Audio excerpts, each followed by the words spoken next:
after Madrid qualified after playing that playoffs and qualified, Coutinho was asked, "Who do you think they will face?" And then he was very sure. In short, all Madrid players were very sure that they were going to face Manchester City, and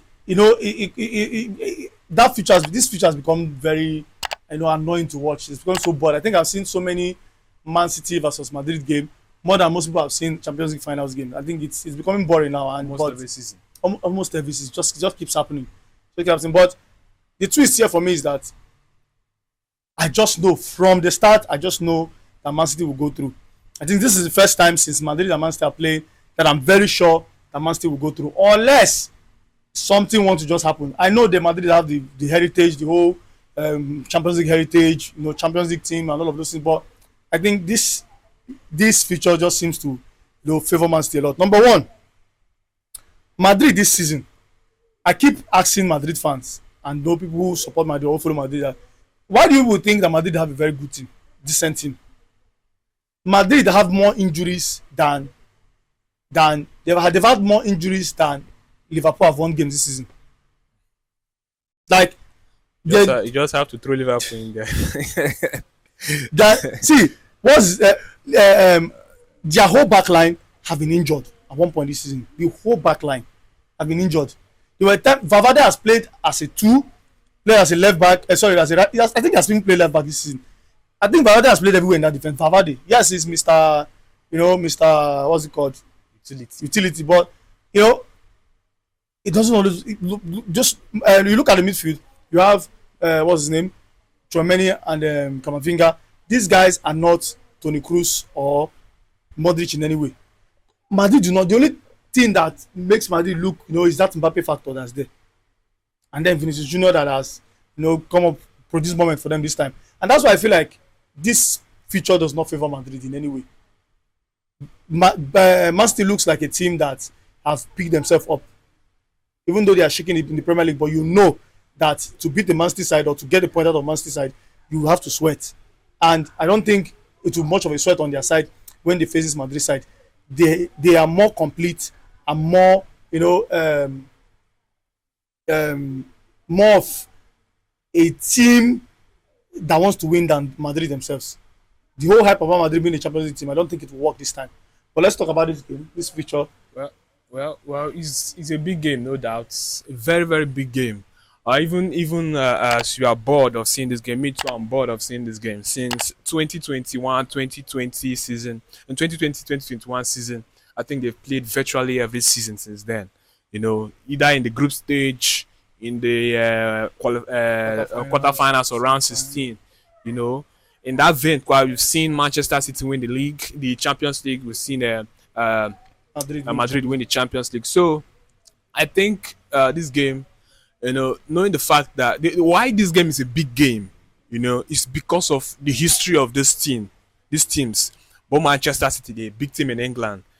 They've won the Premier League a lot. They also won the Champions League. Madrid, the record winners of the Champions League. So anytime these two teams face, it's always a big game. But in context, when you see, the quality, the kind of result, the kind of season they've had this season, you won't want to see this game as a big game, because especially Real Madrid are not, I won't call them a big side this season, except for the Mbappe factor that is always there, and maybe the Vinicius or 1 or 2 times that is always there. Remember, they sacked their coach this season. They sacked their coach, Xabi Alonso, this season. So Real Madrid in the league, they are, tipsy-turvy. You can't predict what will happen. You can't predict the kind of result they will get even against a smaller opposition. Both in the Champions League and also in the La Liga. So there's something Gareth Bale talked about this Real Madrid side. When he was granting an interview, he was talking in a podcast with Gary Neville and all that. So he was being asked. Gary Neville had to ask him, what do you think? Why do you think coaches go on there to fail? Coaches are failing in that Real Madrid side. Xabi Alonso, lovely player in the team when he was a player. Coach the side, had a good pedigree before going to the side, but he was sacked. And under Arrebalao, it's not looking like it's Madrid are surviving it. So Gareth Bale said, a manager going into that team, you don't need a lot of tactics. You don't need You don't need to be a great tactician, for you to coach a Real Madrid side, because there's a lot of egos in that team. There's a lot of players who always want the ball. There's always a lot of players who doesn't want to defend. There's a lot of players who don't want to run your shape, or maintain your shape. So you just have to be a good manager. And that's what Madrid have been lacking in the last, seasons. Just this season, I mean, because Carlo Ancelotti was there, but the result was not coming. So, that's what Madrid has been lacking. So I played against the Manchester City side. I think it's going to be tough for both Manchester City and also for Real Madrid. Manchester City, if they don't win the Premier League, the Champions League is the next title they will fall on. And beating Real Madrid, will boost your chances. It will boost, your morale. It will boost your morale to go to believe in yourself that if I can beat the record champions, I will win the Champions League. So Real Madrid themselves, the only confidence they can have is they are the record champions. They've won the Champions League more time than any other team. I don't think they have any other thing, to motivate themselves this season, because the season is so poor. They are having a very poor season compared to their standards. So I think Manchester City, like you've predicted, I think they'll go all the way. Yeah. Lastly, for me, before beating Madrid, you're not just beating a team, you're beating mentality monsters. Whether or not Madrid see that game where they played with Arsenal, they were 3-1 down, then they also 3-0 down. So Arsenal in the first leg, there were a lot of things that was said in the news by their fans and rival fans. Even the team sponsored a lot of talks. Like Ramotanda. So you're beating mentality. You're beating people who mess with your mentality, who mess with your ego, who mess with your time. Because any other team you're playing in the Champions League 3-0 will be very humble and waiting for the second leg. But they keep talking and kept talking and talking. But it was a good thing that Arsenal went there and actually beat them, not just draw the game, beat them in their home ground. So if you're beating Madrid, you're not just beating a team, you're beating mentality monsters, you're beating a team, a whole city, a whole country. Yes. So for Manchester City, I know I've predicted them to actually win this one, and I know they will win it. I know they will win this one. But I think this is one competition that Guardiola will be looking at and saying, I can win it. I can. Look at all the teams in the Champions League. Every team is beatable. I don't think there's, apart from Arsenal, who were like flawless in the group stage. You look at our team and say, well, every team is beatable, including the Arsenal themselves. They are beatable. Everybody is beatable in the Champions League. So they'll be like, okay, we can beat this Man City, go to the next one, go to the next one, go to the next one, take one game at a time. So Guardiola, I feel like.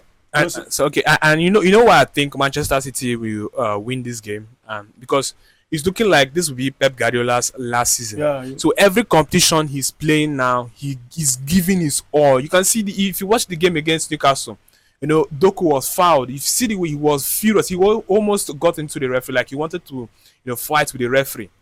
He's so agitated and anytime decisions don't go his way. In any competition he's playing right now. So this is looking like his last season. So he wants to live on a high.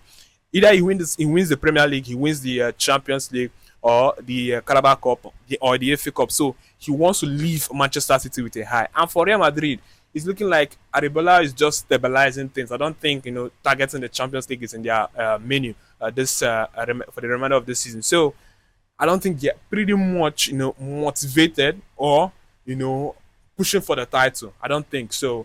That's an easy pass and easy way for Manchester City to go through. Well, I'm going to give my predictions, but it's going to be very funny, and to you, it's going to be funny, but that's my expectation for this game. I'm predicting Manchester City 4, Madrid 1. That's what I'm predicting for this game, the first leg of this particular game. I think the game will be won in the first leg. And what happens in the second leg, no. I know it's Madrid playing at home, but Manchester City have gone there from beating them back black and blue before. So it's a Manchester City 4, Madrid 1 for me. Well, I don't think the same. I think it will be a KG one. I think Manchester City in the first leg, they will lose. They will lose in the first leg, but Manchester City will go through, with the return leg going back to Etihad Stadium, and they will make the result better in their favor. All right. And, qualify to the next round. All right. Of course. Let's see your thought in the comment section. What do you think about the Madrid Man City game? And of course, your predictions. Let's talk about it in conversation.